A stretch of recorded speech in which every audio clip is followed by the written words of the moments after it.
Hello mga kadasi kong mananahi, good morning. For today no naatay 7 kabuok maong jeans na ipa-repair sa customer.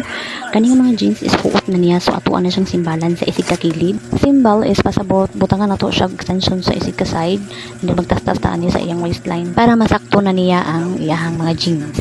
Okay, this part is mamili ta og tela no nga mo match ang shades sa mga maong jeans. Ug karon sundan na to ang part sa pagtastas. This part requires patience no.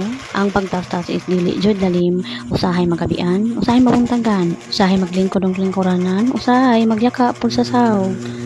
Ang pag-repair og maong kinahanglan mo gamit kag martilyo, mo gamit sa kag pliers because daghan kay gravis nga tangtangunon. Pero dasig lang pirmi balag maluthan ang atong mga kamot, di man gid maning kamot man gyud ta para sa tuong pamilya.